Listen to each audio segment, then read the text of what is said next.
mytriptonepal.com. Book your flight tickets online.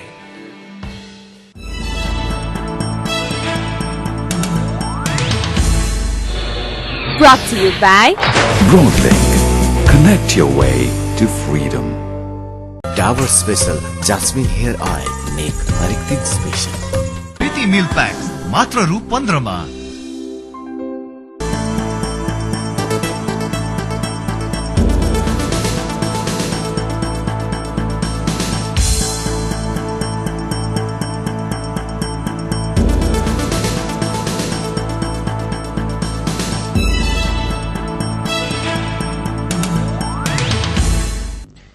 नमस्कार. सूचना सम्प्रेषणका लागि मात्र होइन, सामाजिक उत्तरदायित्वका लागि पनि प्राइम स्टोरीमा स्वागत छ. म रोहन श्रेष्ठ. बेलायत स्थित गौरवपूर्ण इतिहास बोकेको नेपाली दूतावास भवन बिक्री गर्ने प्रक्रियाले नयाँ मोड लिएको छ. दूतावास गुपचुप रूपमा बिक्री गर्ने तयारी हामीले नै प्राइम स्टोरी मार्फत सार्वजनिक गरेका थियौं. नेपाली शान र नेपाली मानको बिम्ब बनेको दूतावास जोगाउनु पर्नेमा सायदै कोही नेपालीले विमति राख्छ. प्राइम स्टोरी मार्फत बिक्री प्रक्रिया सार्वजनिक भएपछि यो अदालतको विषय अदालतसम्म पुगेको थियो. सर्वोच्च अदालतले बिक्री प्रक्रिया तत्काल रोक्न अन्तरिम आदेश जारी गरेको छ. यो हेर्नुस्.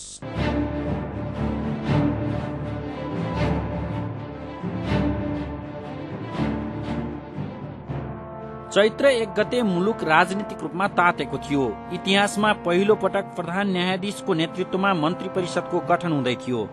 सबैको ध्यान मुलुकको भविष्यका बारे केन्द्रित थियो. संयोग या नियत यसै दिन सरकारी उच्च अधिकारी सम्मेलित जम्मू टोली जर्मनीको बोन स्थित नेपालको पुरानो दूतावास भवन र बेलायत स्थित दूतावासको मूल्याङ्कनका लागि प्रस्थान गरेको थियो. जर्मनीको राजधानी बोनबाट बर्लिनमा सरेपछि बोन स्थित दूतावास बिक्री गर्नु स्वाभाविक भए पनि बेलायतको लन्डन स्थित दूतावास बिक्री गर्नु लज्जाको विषय भएको भन्दै यसलाई रोक्न नागरिक तहबाट प्रयास हुँदै आएको थियो. तर सरोकारवालालाई थाहै नदिई बेलायत स्थित दूतावास भवन बिक्री प्रक्रिया त्यस्तो बेला बढाउन खोजिएको थियो जति बेला जनताका प्रतिनिधि सिंहदरबारमा थिएनन्, व्यवस्थापिका संसद थिएन र न्यायालयका प्रमुख सिंहदरबारमा आसीन हुँदै थिए. यो अत्यन्त गुपचुप ढंगले गर्न थालिएको थियो. प्राइम स्टोरी मार्फत गुपचुप गर्न लागिएको बिक्री प्रक्रियाको पर्दाफास भएपछि बिक्रीको कुरा सतहमा आएको थियो. बेलायतको मुटुमा फहराइरहेको नेपाली झण्डा सहितको भवनको मोलतोल हुँदैछ. मोलतोलका लागि सरकारी टोली सुटुक्क लन्डन प्रस्थान गरेको छ. सायद सरकार संक्रमण कालको फाइदा उठाउँदैछ. मर्मसम्मार गर्ने खर्च नभएको भन्दै सरकारले दूतावास नै बिक्री गर्ने तयारी थालेको हो. बेलायत स्थित दूतावास यस अघि पनि बिक्री गर्ने प्रयास भएको थियो. चौतर्फी विरोधपछि सरकारी प्रयासले हावा खाएको थियो. अहिले कर्मचारी तन्त्र हावी भएको मौका छोपी 7 जना सहसचिव सहितको 9 सदस्यीय टोली दूतावासको मूल्याङ्कन गर्न लन्डन प्रस्थान गरेको छ. चैत्र तेस्रो साता भूतपूर्व सैनिक संघ गेसोले गोर्खाली वीरताको चिनोका रूपमा रहेको दूतावास बिक्री हुनबाट रोक्न माग गर्दै सर्वोच्चमा रिट दायर गरेको थियो. सोमबार सर्वोच्च अदालतका कायम मुकायम प्रधान न्यायाधीश दामोदर प्रसाद शर्माको एकल इजलासले दूतावास बिक्री प्रक्रिया तत्काल रोक्न सरकारका नाममा अन्तरिम आदेश जारी गर्यो. अर्को आदेश नहुन्जेलका लागि भवन बेच्ने प्रक्रिया जहाँ पुगेको हो त्यही रोकी कार्यान्वयन नगर्न र नगराउन आदेश दिइएको हो. बेलायत स्थित नेपाली दूतावासको भवन बिक्री गर्ने सन्दर्भमा नेपाल सरकारले गरेको निर्णयलाई रोक लगाइ पाऊँ, बदर गरी पाऊँ भनेर यस अदालतमा गेसोका भूतपूर्व गोर्खा सैनिक संघका अध्यक्ष पदम बहादुर गुरुङ र अधिवक्ता तुलसी सिमखटाका तर्फबाट दायर भएका छुट्टा छुट्टै 2 रिट निवेदनमा सुनवाई गर्दै हिजो सम्माननीय प्रधान न्यायाधीश श्री दामोदर प्रसाद शर्माको एकल इजलासबाट रिट निवेदनमा उल्लेख गरिए बमोजिम बेलायत स्थित नेपाली दूतावासको भवन बिक्री गर्ने सन्दर्भमा नेपाल सरकारको निर्णय हाललाई कार्यान्वयन नगर्नु, जुन अवस्थामा छ त्यही स्थितिमा यथास्थितिमा राख्नु भनेर अन्तरिम आदेश जारी भएको छ. र त्यसरी बेलायत स्थित नेपाली दूतावासको भवन बिक्री गर्नका कारणहरू के हुन् र त्यसको कारणसहितको लिखित जवाब आगामी 15 दिनभित्र पेश गर्नु भनेर विपक्षी नेपाल सरकारका नाममा आदेश समेत भएको छ. यो आदेशसँगै दूतावास कम्तीमा पनि तत्कालका लागि बिक्री हुनबाट जोगिएको छ. विभिन्न मन्त्रालय र निकायका सहसचिवहरू तथा बेल्जियम, जर्मनी र बेलायत स्थित नेपाली राजदूतहरू सम्मिलित टोलीले झण्डै 3 हप्ता जर्मनी र लन्डनमा रही दूतावास मूल्याङ्कन गरेको थियो। भूतपूर्व सैनिक संघ गेसोले 119 मिलियन पाउन्ड अर्थात् झण्डै 16 अर्ब रुपियाँमा दूतावास बिक्री गर्न लागि सर्वोच्चमा दायर रिटमा दावी गरेको छ। परराष्ट्र मन्त्रालयले दूतावास बिक्री नै गर्नका लागि मूल्याङ्कन गर्न नलागिएको बताउँदै आएको थियो। प्राइम स्टोरीको निरन्तरको अनुगमनमा समेत परराष्ट्र मन्त्रालयले मूल्याङ्कन बिक्री वा मर्मत के गर्दा ठिक हुन्छ भनी निष्कर्ष निकाल्न बाँकी रहेको जनाउँदै आएको थियो।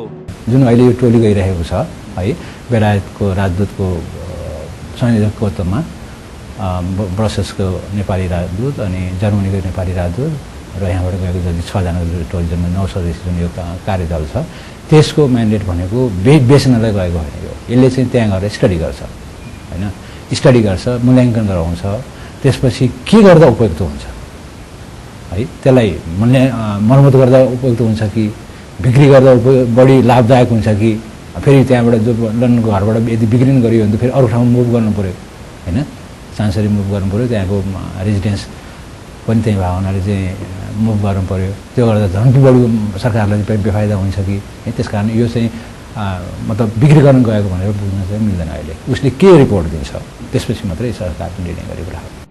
ढाँटेको कुरा र टालेको लुगा लुकाएर लुक्दैन भन्ने भनाइ नै छ, भयो पनि त्यस्तै। प्रधानमन्त्री तथा मन्त्री परिषद कार्यालयका सचिव कृष्णहरि बास्कोटाका अनुसार परराष्ट्र मन्त्रालयले दूतावास बिक्री गर्नकै लागि भनेर टोली पठाएको र सोको जानकारी प्रधानमन्त्री कार्यालयलाई गराइएको थियो। परराष्ट्र मन्त्रालयबाट प्रस्ताव आयो, किन प्रधानमन्त्री कार्यालय भनेको नि सम्बन्धित मन्त्रालयबाट आएको प्रस्ताव मन्त्रीमण्डलमा प्रस्तुत गर्ने र सामूहिक रूपमा मन्त्रीहरूले गरेको निर्णय कार्यान्वयन गर्ने निकाय नै हो। कर्मचारीहरूले आफै मुख्य सचिव म नै मन्त्री परिषदका हामी सदस्य होइनौँ, हामीले निर्णय गर्न या नगर्न हामीले सक्दैनौँ, त्यसमा राय सल्लाह हामीले दिन सक्छौँ। त्यसनाले बेलायतमा रहेको चाहिँ राजदूतावास चाहिँ क्विन्स प्रपर्टी हो, 79 वर्षको निम्ति लिजमा लिएको हो। यसको चाहिँ मर्मतको खर्च धेरै नै महँगो पर्यो। यसलाई बिक्री गर्न सकियो भने त्यसबाट प्राप्त भएको रकमले लन्डन लगायत युरोपका अन्य 2-3 ठाउँमा चाहिँ दूतावास भवनको लागि जग्गा किन्न घर बनाउन सकिन्छ भने जस्तो किसिमले परराष्ट्र मन्त्रालयबाट प्रस्ताव आएको जस्तो। परराष्ट्र मन्त्रालयको संयोजनमा बेलायत पुगेको सरकारी अधिकारी सम्मिलित टोलीले लन्डन स्थित नेपाली समाजसँग अन्तर्क्रिया गरी दूतावास बिक्रीका लागि लबिङ गरेको थियो। दूतावासमा आयोजित अन्तर्क्रियामा नेपाली समाजले दूतावास बिक्री गर्ने प्रस्तावलाई ठाडै अस्वीकार गरिदिएको थियो। 1 महिनाभित्र प्रतिवेदन बुझाउने अख्तियारी पाएको टोलीले समय सीमा बितिसके पनि प्रतिवेदन मन्त्रालयमा बुझाएको छैन। परराष्ट्र मन्त्रालयका प्रवक्ता अर्जुन थापाले प्रतिवेदन प्राप्त भइ नसकेकाले मन्त्रालयले कुनै जानकारी दिन नसक्ने जनाए। स्रोतका अनुसार टोलीले दूतावास बिक्री गर्ने निष्कर्ष निकालेको छ, तर चौतर्फी विरोधका कारण त्यसलाई औपचारिक रूप दिन सकेको छैन। टोली भित्रै बिक्री गर्ने वा मर्मतका लागि सुझाव दिने भन्ने सम्बन्धमा विवाद देखिएको छ। अर्थ सचिव रहिसकेका प्रधानमन्त्री कार्यालयका सचिव कृष्णहरि बास्कोटा दूतावास बिक्री गर्ने कुराका पछाडि ठूलै चलखेल रहेको स्वीकार गर्छन्। निश्चित तोकिएको मूल्यमा त्यो जोले सल्लाह त्यसलाई चाहिँ एउटा दलाली भाग भनौँ उसलाई कति दिन पर्ने हो, त्यहाँको चलन चल्ती अनुसार दिएर बिक्री गर्ने जस्तो हुन्छ जस्तो लाग्छ। तर पनि अहिले मैले समग्रमा चाहिँ बुझ्दा जति पनि पत्र पत्रिकामा आएका आवाजहरू, सुप्रिम कोर्टमा परेका चाहिँ मुद्दाहरू सबै हेर्दाखेरि चाहिँ यो बिक्री गर्ने कुरोको जुन एजेन्डा उठ्यो त्यो कुरो नै आम नेपालीले चाहिँ पचाउन सकेको जस्तो लाग्दैन। सरकार भनेको जहिले पनि जनताको जनमतको आधारमा चल्ने कुरा हो, जनमत जता छ सरकारले त्यही निर्णय गर्नु उचित हुन्छ। लन्डन स्थित नेपाली दूतावास त्यहाँको प्रतिष्ठित ठाउँमा रहेको छ। नेपाली दूतावास भवन रहेको लन्डन स्थित 12A क्यान्सिङटन अत्यन्त महत्वको प्रतिष्ठित ठाउँ हो। यस ठाउँमा कार्यालय हुनु वा निवास बनाउन सक्नु जोसुकैका लागि गौरवको विषय हो। सोही ठाउँमा 80 वर्ष यता नेपालको झण्डा फहराइरहेको छ। बुझि नसक्नु छ यस्तो गौरवपूर्ण इतिहास बिक्री गर्न सरकारी अधिकारीहरूलाई किन हतारो छ? सर्वोच्च अदालतले दूतावास बिक्री नगर्न अन्तरिम आदेश जारी गरेपछि बेलायतको प्रतिष्ठित स्थानमा रहेको नेपालको गौरव बच्ने आशा पलाएको छ। तर दूतावास बिक्री गर्दा फाइदा पुग्नेहरूको मनमा भने पहिरो गएको छ। नेपालीपन र नेपाली गौरवसँग खेलवाड गर्नेहरूसँग जोडिएका विषयमा थप प्रसंग जोड्नेछौं, तर यो ब्रेकपछि।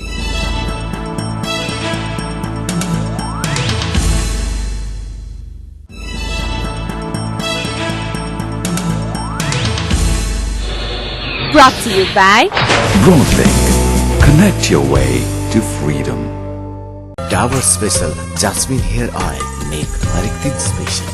प्रीति मिल्क प्याक्स मात्र रु 15 मा। ब्रेकपछि पुनः स्वागत छ। तपाईं प्राइम स्टोरीमा हुनुहुन्छ। दर्शकहरू, दक्षिण एसियाली कुनै पनि मुलुकहरूले बेलायतमा दूतावास खोल्ने हैसियत नराख्ने अवस्थामा लन्डनको प्रतिष्ठित स्थानमा नेपाली झण्डा फहराइरहेको थियो। तर त्यो शान र त्यो मानसँग कुनै मतलब नराख्ने देशभित्रकै तत्त्वले दूतावास बेच्नका लागि हरदम तयारी गर्दै आएको छ। पात्र फेरिए पनि प्रवृत्ति भने फेरिएन। भवन मर्मतका लागि पैसा अभाव भएको बताइन्छ, तर सरकारी अधिकारी नै भने जति पैसा निकासा गरिँदै आएको बताउँछन्। भित्री कुरा के छ त बुझी नसक्नु छ। यो हेर्नुहोस्। लन्डन स्थित 12A केन्सिङटन प्यालेस गार्डनमा नेपाली दूतावास छ। यो क्षेत्र लन्डनको महत्वपूर्ण क्षेत्र अर्थात् प्राइम लोकेसनमा पर्दछ। दोस्रो विश्वयुद्ध अघि नै नेपालले सन् 1935 मा सो भवन लिजमा लिएर दूतावास खोलेको थियो। यो लिज राजस्व जस्तै हो। राजकीय सम्पत्तिका रूपमा रहेको दूतावासमा नेपालको पूर्ण स्वामित्व रहन्छ। नेपाली दूतावास स्थापना हुँदा लन्डनमा दक्षिण एसियाली कुनै पनि मुलुकले आफ्नो दूतावास खोलेका थिएनन् वा दूतावास खोल्ने हैसियत बनाइसकेका थिएनन्। छिमेकी भारत बेलायती उपनिवेशमा थियो। त्यसै समय स्वतन्त्र र सार्वभौम मुलुकका रूपमा नेपालको झण्डा लन्डनमा, त्यो पनि राजकीय महत्वको ठाउँमा फहराइरहेको थियो। सन् 1984 मा भवन लिजको सम्झौता 99 वर्षका लागि नवीकरण गरिएको थियो। केशोले जनाए अनुसार दूतावास गोर्खाली सैनिकहरूको वीरता तथा असल मित्र राष्ट्रका नाताले बेलायतबाट उपहार बापत प्राप्त भएको हो। भवन पुरानो भएको र छतबाट पानी चुहिने समस्या रहेको परराष्ट्र मन्त्रालयले बताउँदै आएको छ। संविधान सभाको निर्वाचन हुनु अघि गिरिजा प्रसाद कोइराला नेतृत्वको सरकारले मर्मतका लागि धेरै खर्च हुने भएपछि भवन नै बिक्री गर्ने मनस्थिति बनाएको थियो। केन्सिङटन प्यालेस क्षेत्रको नेपाली दूतावास खरिद बिक्रीका लागि त्यसबेला केही दलालहरू समेत नेपाल आएका थिए। कमिसनको चक्करमा प्राइम लोकेसनको नेपाली दूतावास भवन बिक्री हुन लागेको समाचार बाहिरिएपछि तत्कालका लागि बिक्रीको चर्चा सेलाएको थियो। लन्डन स्थित नेपाली दूतावास बिक्री गर्ने विषयले संसदमा समेत प्रवेश पाएको थियो। संसदको परराष्ट्र तथा मानवाधिकार सम्बन्ध समिति तथा सार्वजनिक लेखा समितिले गौरव गर्न लायक क्षेत्रमा रहेको नेपाली दूतावास बिक्री गर्न भन्दा मर्मत गर्नुपर्ने भन्दै सरकारको ध्यानाकर्षण गराएको थियो। अर्थ मन्त्रालयका सचिव भइसकेका प्रधानमन्त्री कार्यालयका सचिव कृष्णहरि बास्कोटा दूतावास मर्मतका लागि माग भए अनुरूपको बजेट विनियोजन हुँदै आएको बताउँछन्। र त्यहाँ चाहिँ नि राजदूतले एकपल्ट त्यहाँ भान्सा घरमा साह्रै चुहिनी छ भन्नुभयो। मुरारी राजसभा राजदूत हुँदाखेरि करिब 30 लाख रुपियाँ पठाउने सचिव मै हुँ। त्यसपछि अगाडिपट्टि पर्खाल बनाउनु पर्यो। यदि पर्खाल नबनाउनु भएको त्यहाँको नगरपालिकाले म्युनिसिपालिटीले बनाइदिन्छ र सरकारले दोब्बर तिर्नुपर्छ भन्ने भएपछि मैले बुझेअनुसार 40 चाहिँ त्यहाँको चाहिँ नि सम्भवतः राजदूत भए जस्तो लाग्छ 1 करोड 10 लाख रुपियाँ पठाउने अर्थ सचिव मै हुँ।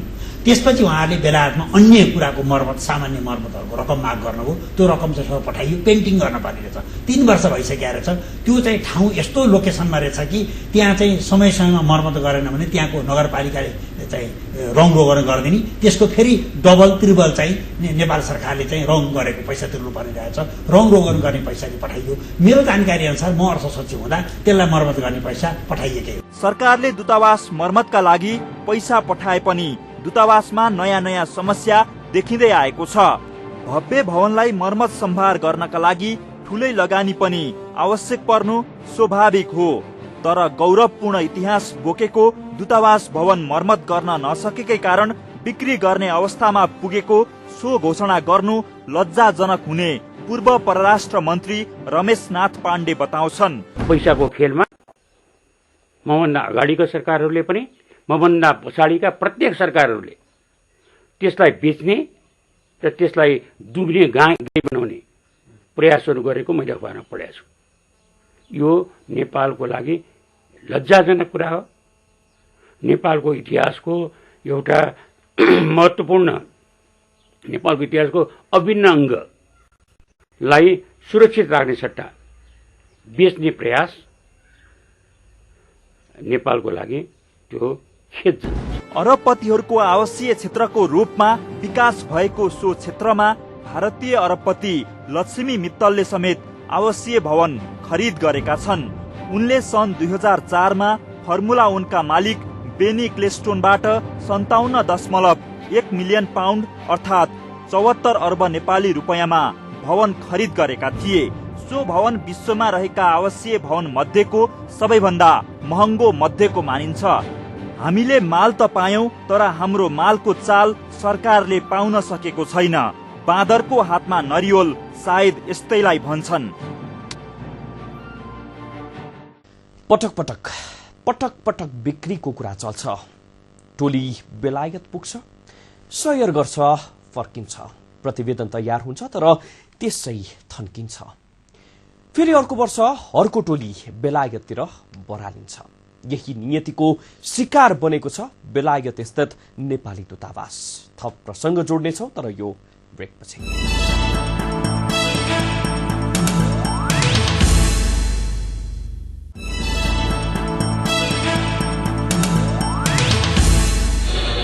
Brought to you by Broadlink. Connect your way to freedom. Dabur special jasmine hair oil, make हरेक दिन स्पेशल। प्रीति मिल्क प्याक्स मात्र रु 15 मा। ब्रेकपछि पुनः स्वागत छ। बेलायत नेपालको सबैभन्दा पुरानो साझेदार मुलुक हो। यो देशसँग हाम्रो रगतको साइनो छ। गोर्खाली वीरहरूले रगत बगाएका छन् बेलायतमा। त्यही रगतको सम्मान स्वरूप बेलायतले नेपाललाई भव्य दरबार दिएको थियो दूतावासका लागि। तर यसको थज्जी उडाइएको छ, वर्षेनी मोल तोल गर्ने गरिएको छ। यसलाई मूल्यहीन बनाइदैछ। यो हेर्नुहोस्। दूतावास बिक्रीका पछाडि विभिन्न स्वार्थ जोडिएका छन्। सबैभन्दा ठूलो स्वार्थ कमिशनसँग जोडिएको छ। यो कुरा सरकारी अधिकारीहरू नै स्वीकार गर्छन्। पूर्व परराष्ट्र मन्त्री रमेशनाथ पाण्डेले यसअघि नै प्राइम स्टोरीसँगको कुराकानीमा दूतावास बिक्रीका लागि प्रलोभनका साथ आफू परराष्ट्र मन्त्री छँदा प्रस्ताव ल्याइएको खुलासा गरेका थिए। पाण्डेले दूतावास बिक्री गर्ने प्रस्ताव दोहोर्याए नराम्रो हुने भन्दै चेतावनी दिएको बताए। यो कुरा बुझ्ने नेपालीहरूले कहिले यसलाई साथ दिँदैनन्। नेपालको स्वतन्त्र नेपालले आफ्नो स्वतन्त्रता जोगाएको र 150 वर्ष अगाडि पहिलो दौत्य सम्बन्ध स्थापित गरेको देशमा राखेको दूतावासलाई को भवन बिक्री गर्ने जुन मनसाय छ, त्यो मनसाय चोखो छैन भन्ने मेरो निर्कौलो हो। त्यसै आधारमा म परराष्ट्र मन्त्री हुँदा मैले त्यो निर्णय गरेको थिएँ। यो त भयो पूर्व सरकारी अधिकारीको कुरा। बहालवाला सरकारी अधिकारी नै दूतावास बिक्रीमा आर्थिक चलखेल देख्दछन्। प्रधानमन्त्री कार्यालयका सचिव कृष्णहरि बास्कोटाले कमिशनका कारणले पनि दूतावास बिक्रीको प्रसंग बेला बखत उठ्ने गरेको ठानेका छन्। प्रतिष्ठित व्यक्ति र बहालवाला अधिकारीका भनाई चिया गफ जस्तो पक्कै होइन। सके दूतावास बिक्री गरेर मालामाल हुने, नसके मूल्याङ्कन प्रक्रियाका लागि भन्दै बेलायत घुम्ने कुरा केही वर्ष यता संस्कृति जस्तो बनिसकेको छ। परराष्ट्र मन्त्रालयले दूतावास बिक्रीका बारेमा विभिन्न समयमा गरिएका घुमघाम र प्रतिवेदनको अति गोप्य फाइल तयार गरेको छ। सरकार फेरिएसँगै दूतावास बिक्रीका लागि टोली बेलायत हानिने गरेको छ। प्रधानमन्त्री कार्यालयका सचिव बास्कोटा यो तथ्यसँग राम्रैसँग जानकार छन्। हिमालय टेलिभिजनको नियमित कार्यक्रम फोकस अफ द डेमा कुरा गर्दै सचिव बास्कोटाले दूतावास बिक्री होला नहोला कतिपयलाई बेलायत घुम्ने माध्यम चाहिँ बनिरहने भन्दै व्यङ्ग्य कसे। पटक सरकारले यो बेलायतमा चाहिँ सुक्री बिक्री गर्ने गरी चाहिँ समूहहरू बनाउने, टोली निर्माण गर्ने, कहिलेकाहीँ त मैले ठट्टा गरेर भन्ने गरिरहेको छु। बिक्री हुने चाहिँ होइन। 2-4 जना कर्मचारी फेरि बेलायतमा को दूतावासमा गएर एक प्रकारले अतिथि सत्कारको रूपमा त्यहाँ बसेर खाना पाउने, त्यहाँबाट टिए पहुँचे 200-400 रुपियाँ जोगाएर ल्याउने भए भनेर मैले पनि भन्छु। सुनाले यो चाहिँ अलिकति दूरदृष्टि नै राखेर यसमा चाहिँ निर्णय गरेर अगाडि बढ्नुपर्छ। यसरी चाहिँ केही कर्मचारीको झुण्डलाई समय समयमा बेलायत पठाइरहने, राष्ट्रको ढुकुटीबाट खर्च मात्रै गराइरहने गर्नु चाहिँ राजनीतिक रूपमा चाहिँ दूरदर्शी निर्णय होइन। चैत 4 गते हामीले परराष्ट्र मन्त्रालयसँग दूतावास मूल्याङ्कनका लागि बेलायत प्रस्थान गरेको टोलीका बारेमा जानकारी माग गरेका थियौं। टोली कुन तहको निर्णयको आधारमा बेलायत प्रस्थान गरेको हो भन्ने हाम्रो प्रश्न थियो। परराष्ट्रले भन्न नमिल्ने भन्ने जवाफ फर्कायो। यो यस्तो नाम भने कहिले गयो भन्ने यो चाहिँ नाम नभनौँ, व्यक्तिको नाम यसरी को गयो भने फेरि त्यसको अर्थ के त्यसको कुनै अर्थ राख्दा होइन। अनि होइन उसलाई अर्थ हुन्छ, तर चाहिँ फेरि मान्छेहरू सिङ्गल आउट गरे जस्तो हुन्छ क्या। फेरि त्यो किनभने अब प्रतिनिधिको रूपमा गएको हुन्छ होइन, व्यक्तिभन्दा पनि प्रतिनिधित्व भयो नि होइन, बिना अफिसको। त्यो व्यक्ति भने ठुलो कुरा होइन, कति बजे उड्यो होइन, कुन मान्छे गयो भन्ने चाहिँ खास त्यत्रो। सर्वोच्चका सहायक प्रवक्ता हेमन्त रावलका अनुसार मूल्याङ्कनका लागि टोली पठाउने निर्णय मन्त्री परिषदले गरेको थियो। निर्णयको तहभन्दा पनि नेपाल सरकारको निर्णय हो यो। नेपाल सरकारको निर्णय भन्ने बित्तिकै त्यो निर्णय गर्ने पदाधिकारीहरू कुन कुन तहका छन्, को निकायका छन् भन्ने कुरा गौण विषय हो। अन्तिम निर्णय भनेको त नेपाल सरकारको निर्णय हो। नेपाल सरकारको निर्णय नै अहिले कार्यान्वयन नगर्नु, यथास्थितिमै राख्नु भनिसकेपछि निर्णय गर्ने पदाधिकारीहरूको विषयमा यसले कुनै ठूलो अर्थ राख्दैन। सार्वजनिक चासोका विषयमा गरिएको निर्णय मन्त्री परिषदले किन गोप्य राख्यो? रहस्यको विषय बनेको छ। डाक्टर बाबुराम भट्टराईको नेतृत्वको सरकारले जाँदा जाँदै यो निर्णय गरेको देखिन्छ। प्राय सिंहदरबार छोड्दै गर्दा यस्ता निर्णय हुने गरेका छन्। तत्कालीन परराष्ट्र मन्त्री नारायण काजी श्रेष्ठको संलग्नता यो विषयमा देखिएको छ। यद्यपि श्रेष्ठसँग सम्पर्क गर्ने हाम्रो प्रयास सफल हुन सकेन। दूतावास बिक्रीको कुराले देशलाई दुखाएको छ, तर दुख्दै नदुख्नेहरूको हातमा राज्य संयन्त्र छ। दूतावाससँग मूल्यको कुरा हुँदैन, यो अमूल्य छ। योसँग हाम्रो वीरता जोडिएको छ, हाम्रो पुर्खाहरूको रगतको साइनो जोडिएको छ। योसँग हाम्रो इतिहास जोडिएको छ। त्यसैले प्राइम स्टोरी दूतावास बिक्री प्रकरणको निरन्तर फलोअपमा छ। सामाजिक विकृतिका विरुद्ध निर्मम प्रहार सकारात्मक पक्षको सहयात्री प्राइम स्टोरी सम्बन्धी तपाईको सुझाव सल्लाहको अपेक्षा गर्दछौं। सामाजिक उत्तरदायित्व सहितको पत्रकारितामा हामी निरन्तर समर्पित रहिरहनेछौं। प्राइम स्टोरीबाट विदा हुन चाहन्छौं। नमस्ते।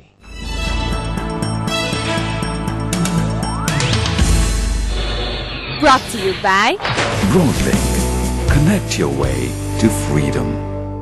Dabur special jasmine hair oil, नेक हरेक दिन स्पेशल। प्रीति मिल्क पैक्स मात्र रु 15 मा।